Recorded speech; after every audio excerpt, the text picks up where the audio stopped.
الذي أرسله الله تعالى بالحق بشيرا ونذيرا وداعيا إلى الله بإذنه وسراجا منيرا. أما بعد فأعوذ بالله من الشيطان الرجيم.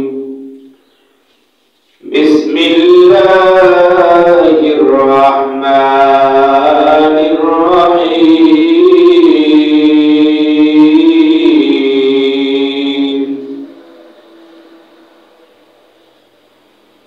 وأنفقوا مما رزقناكم من قبل أن يأتي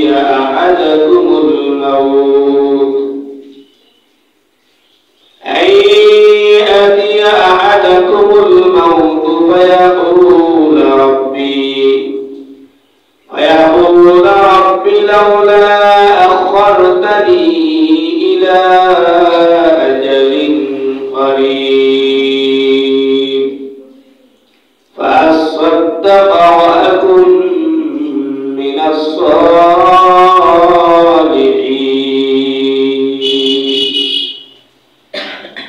أو كما قال عليه الصلاة والسلام.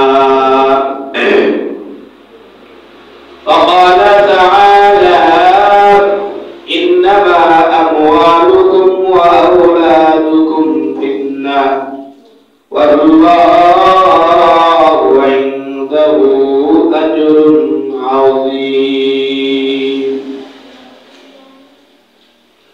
صدق الله مولانا العظيم وصدق رسوله النبي الأمي الكريم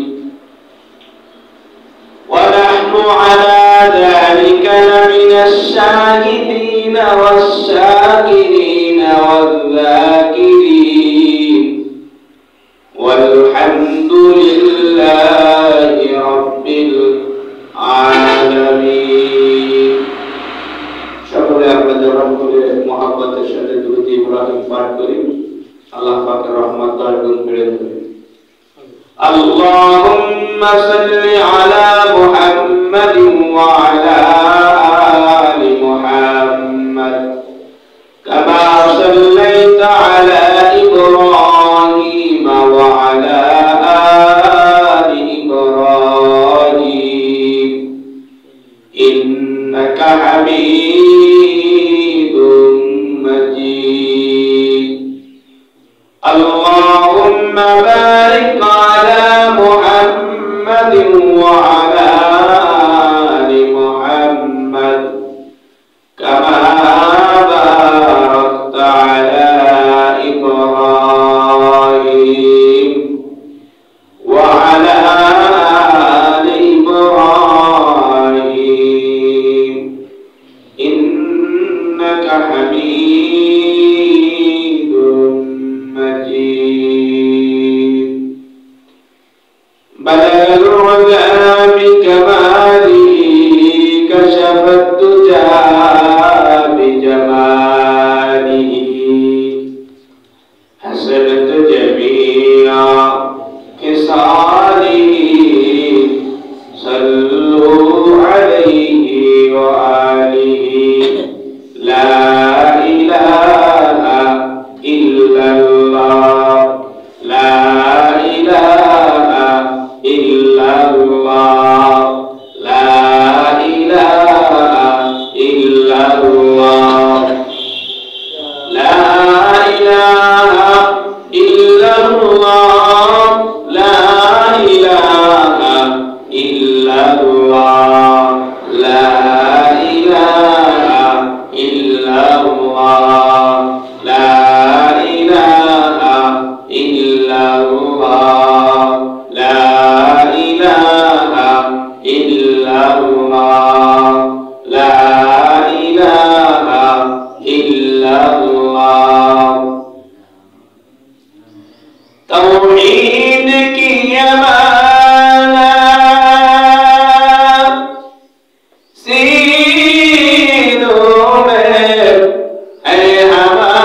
এই 10টা অবস্থার মধ্যে এখন বর্তমান জামানা অতিবাহিত হচ্ছে, বর্তমান সময়, বর্তমান কাল, এই বড় যে 10টা আলামতের কথা বলা হয়েছে সেই 10টা আলামতের মধ্যে দিয়ে এখন বর্তমান সময়ে দুনিয়ার অবস্থান হয়েছে, দুনিয়া চলতেছে। তার মধ্যে একটা আলামত হলো রাসূল সাল্লাল্লাহু আলাইহি ওয়াসাল্লাম বলেছিলেন যে অন্যান্য নবীদের উম্মতের মধ্যে দল ছিল 72টা, আর আমার উম্মতের মধ্যে দল হলো 73টা। কয়টা? সাহাবায়ে কেরাম খুব ভালো করে বুঝলেন। সাহাবায়ে কেরাম প্রশ্ন করলেন, ইয়া রাসূলুল্লাহ, এই যে 73টা দল হবে, এই 73টা দল সব কি মুসলমানের মধ্যে থেকে হবে? সব কি মুসলমানের মধ্যে না অন্য ধর্মাবলম্বীদের মধ্যে? বলেন না, এই সবকটা দল হবে মুসলমানের মধ্য থেকে। সবকটা দল মুসলমানের মধ্য থেকে, কিন্তু এই 73টা দলের মধ্য থেকে একটা দল হবে জান্নাতি, আর বাকি সবগুলো হবে জাহান্নামী। বাকি সবগুলো জাহান্নামী। নাউযুবিল্লাহ বলবেন না? বাকি সব দল জাহান্নামে চলে যাবে, মাত্র একটা দল জান্নাতে যাবে। সাহাবায়ে কেরাম প্রশ্ন করলেন, ইয়া রাসূলুল্লাহ, তাহলে সেই জান্নাতি দলের পরিচয় কি? জান্নাতি দলের পরিচয়টা তো আমাদেরকে দিবেন। রাসূল সাল্লাল্লাহু আলাইহি ওয়াসাল্লাম বললেন, মা আনা আলাইহি ওয়া আসহাবি, যারা আমি রাসূল এবং আমার সাহাবায়ে কেরামের অনুসরণ করবে, ইত্তেবা করবে, তারাই হলো সেই জান্নাতি দল। সুবহানাল্লাহ। এখন আপনি আমি আপনার আমার বিবেকের দাঁড়িপাল্লায়, কোন দাঁড়িপাল্লায়? বিবেকের দাঁড়িপাল্লায় একটু ওজন করে দেখি, একটু পরিমাপ করে দেখি যে আমি কি সেই সাহাবায়ে কেরাম রাসূল সাল্লাল্লাহু আলাইহি ওয়াসাল্লাম যে জামাতের কথা বলেছিলেন সেই জামাতের মধ্যে আছি না নাই? এইটা একটু পরিমাপ করে দেখি। রাসূল সাল্লাল্লাহু আলাইহি ওয়াসাল্লাম বললেন, যারা আমি এবং আমার সাহাবায়ে কেরামের অনুসরণ করবে। বর্তমান সমাজে মুসলমান দলদল বিভক্ত হয়েছে না? আছে অথবা মুসলমান দলদল বিভক্ত হয়েছে না? কেউ বের হয়েছে আহলে কোরআন নামে, কি নামে? অথবা বুঝেন মনে হয় কেউ বের হয়েছে আহলে কোরআন নামে। আহলে কোরআন মানে আমি শুধু কোরআন মানি আর কিছু মানি না। আচ্ছা, আল্লাহ পাক রব্বুল আলামিন বলেন, মা আতাকুমুর রাসূলু ফাখুযু ওয়া মা নাহাকুম আনহু ফান্তাহু। তোমাদের জন্য রাসূল সাল্লাল্লাহু আলাইহি ওয়াসাল্লাম জানি আসছে সেটাকে তোমরা চূড়ান্তভাবে আঁকড়িয়ে ধরো। ওয়া মা নাহাকুম আনহু ফান্তাহু, রাসূল সাল্লাল্লাহু আলাইহি ওয়াসাল্লাম যেটাকে ছেড়ে দিতে বলেছে ওটাকে তোমরা চূড়ান্তভাবে ছেড়ে দাও, অর্থাৎ বর্জন করো। এবার রাসূল বলতেছেন, তারাকতু ফীকুম আমরাইন লাম তাদিল্লু মা তামাসসাকতুম বিহিমা কিতাবাল্লাহি ওয়া সুন্নাত রাসূলি। আমি তোমাদের জন্য দুইটা জিনিস রেখে যাচ্ছি, একটা হলো কিতাবাল্লাহ আল কোরআন, দ্বিতীয় নাম্বার হলো সুন্নাত রাসূলি, আমার রাসূলের সুন্নাহ। এই দুইটা জিনিসকে যদি তোমরা চূড়ান্তভাবে আঁকড়িয়ে ধরতে পারো তাহলে তোমরা কখনো পথভ্রষ্ট হবে না, তোমরা কখনো গোমরাহ হবে না। এবার আমার কথা বুঝে থাকলে আপনারাই ফতোয়া দিবেন। রাসূল সাল্লাল্লাহু আলাইহি ওয়াসাল্লাম কি বলেন? কোরআন এবং সুন্নাহ, এই দুইটা জিনিস, সুন্নাহ মানে হাদিস, এই দুইটা জিনিসকে যদি তোমরা আঁকড়িয়ে ধরো তাহলে তোমরা পথভ্রষ্ট হবে না, গোমরাহ হবে না। তাহলে যারা বলতেছে আমরা শুধু কোরআন মানি, সুন্নাহ মানি না, হাদিস মানি না, এরা কি পথভ্রষ্ট না গোমরাহ? মানে সঠিক পথে আছে না পথভ্রষ্ট হয়ে চলে গেছে? বুঝেন না মনে হয়? যারা বলে আমরা শুধু কোরআন মানি, সুন্নাহ মানি না, তাহলে তারা কি পথভ্রষ্ট নাকি সঠিক পথে আছে? নিঃসন্দেহে তারা পথভ্রষ্ট। যেহেতু রাসূল সাল্লাল্লাহু আলাইহি ওয়াসাল্লাম যে মাপকাঠি দিয়েছেন সেই মাপকাঠির মধ্যে তারা পড়ে না। এবার আসেন, আবার কেউ বের হয়েছে আহলে হাদিস নামে। কি নামে? আহলে হাদিস। শুধু হাদিস মানি, শুধু কি মানি? হাদিস মানি।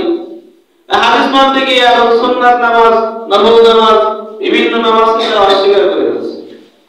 আল্লাহ পাক রব্বুল আলামিনের বিভিন্ন হুকুম বিধিবিধানকে অস্বীকার করে ফেলছে। উদাহরণ দিলে, দৃষ্টান্ত দিলে আপনাদের কাছে বুঝতে সহজ হবে। রাসূল সাল্লাল্লাহু আলাইহি ওয়াসাল্লাম বলেছেন, সাল্লু কামা রাআইতুমুনি উসাল্লি, তোমরা নামাজ পড়ো আমাকে যেইভাবে নামাজ পড়তে দেখেছো। কে বলছেন? কে বলছেন? কথা বলেন সবাই, মুখস্থ করতে হবে। রাসূল বলেছেন, সাল্লু কামা রাআইতুমুনি উসাল্লি, তোমরা নামাজ পড়ো আমাকে যেইভাবে নামাজ পড়তে দেখেছো সেইভাবে। এখন রাসূল সাল্লাল্লাহু আলাইহি ওয়াসাল্লামকে নামাজ পড়তে আপনি আমি কেউ দেখছি? দেখছেন কারা? সাহাবায়ে কেরাম। কারা দেখছে?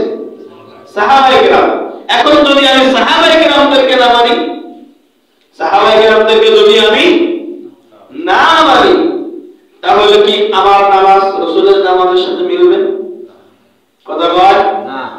তাহলে এরাও পথভ্রষ্ট, এরাও কি পথভ্রষ্ট, গোমরা।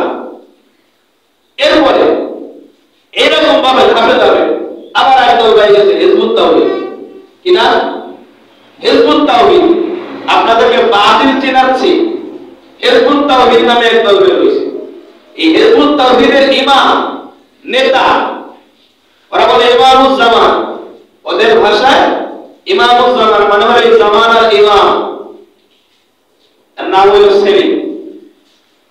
এর মাথা থেকে নিয়ে পায়ের তালু পর্যন্ত আলাদা আপনি তাকাইলে কোথাও ইসলামের একটা বাড়াই পাবেন না, ইসলামের লেশ মাত্র পাবেন না। সে কয় আমি একমাত্র সঠিক ইসলাম পালন করতেছি, আর বাদ বাকি এই বাংলাদেশে যত আলেম ওলামা যা কিছু আছে এরা সব পথভ্রষ্ট। যাকে দেখলে তার পায়ের থেকে মাথা পর্যন্ত খুঁজলে কোথাও ইসলামের বাড়াই তলাশ করে পাওয়া যায় না, সেই ব্যক্তি বলে আমি একমাত্র সঠিক ইসলামে আছি, আর বাদ বাকি সব কইরা। তাহলে এইভাবে করে আপনার আমার সমাজ ফিতনা আর দলের বিভক্তির অভাব নাই, দলের বিভক্তির অভাব নেই। কিন্তু রাসূল সাল্লাল্লাহু আলাইহি ওয়াসাল্লাম বলেন যে যারা আমি এবং আমার সাহাবায়ে কেরামের অনুসরণ করবে, আমার সাহাবায়ে কেরামের ইতাআত করবে, তারাই হলো জান্নাতি দল। তারাই কোন দল? জান্নাতি দল। এখন আসেন আজকের জুমার নামাজের আলোচ্য বিষয়ের দিকে চলে যাই। তাহলে এতক্ষণের যে কথাগুলো আমরা আলোচনা করলাম, এর দ্বারা আমরা বুঝতে পারলাম যে আমরা অন্ততপক্ষে সাহাবায়ে কেরামের জামাতের অন্তর্ভুক্ত আছি। কারণ আমরা হিজবুত তাওহীদেও নাই, আহলে কোরআনেও নাই, আহলে হাদিসেও নাই। আমাদের জামাতের নাম হলো আহলে সুন্নাত ওয়াল জামাত। আমাদের জামাতের নাম কি? আহলে সুন্নাত ওয়াল জামাত।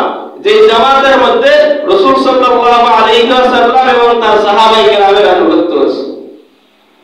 বিস্তারিত আলোচনা করব ইনশাআল্লাহ। মোটর ছেড়ে দেন। এখন রাসূল সাল্লাল্লাহু আলাইহি ওয়াসাল্লামের জামাতে আমরা যে আছি তার কিছু নিদর্শন আমাদেরকে নিতে হবে। আজকের আলোচ্য বিষয় থেকে রাসূলের যুগে সাহাবায়ে কিরাম রিদওয়ানুল্লাহি তাআলা আলাইহিম আজমাইন তারা মসজিদ প্রতিষ্ঠা করেছেন নাকি করেন নাই? কথা বলেন। মসজিদ প্রতিষ্ঠা করেছেন, মসজিদে ইমাম রাখছেন, হ্যাঁ, মসজিদের যা কিছু প্রয়োজন ছিল সবকিছু দিয়েছেন না দেন নাই? হ্যাঁ। তাহলে আমরাও যদি সাহাবায়ে কেরামের জামাতের মধ্যে থাকতে চাই, আমাদেরও মসজিদ প্রতিষ্ঠা করার দরকার আছে না?